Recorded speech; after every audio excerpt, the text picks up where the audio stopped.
Roles of the President, Group 8, Chief Citizen reading. The President as Chief Citizen.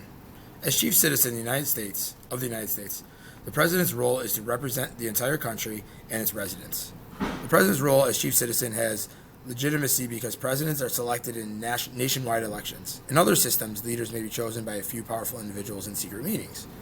When presidents choose to attend or not attend international events, such as the opening of the Olympics or a state funeral, they act on behalf of the entire country.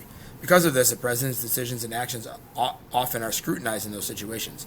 For example, when President Barack Obama did not attend the 2014 Winter Olympics in Sochi, Russia, many critics commented that his absence sent the message that the United States did not have a good relationship with Russia.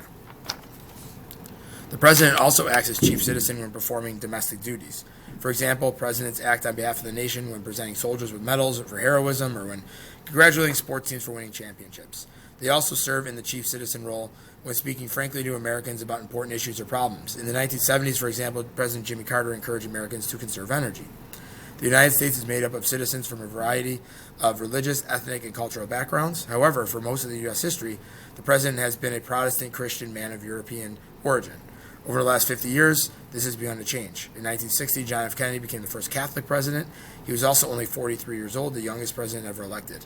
His youth and energy helped him win the first presidential debate to be shown on television. In 2008, the country elected Barack Obama the first African-American president. Obama's background, including his African-born father and a childhood experience living in Indonesia, became, for many, a symbol of the country's increasing diversity.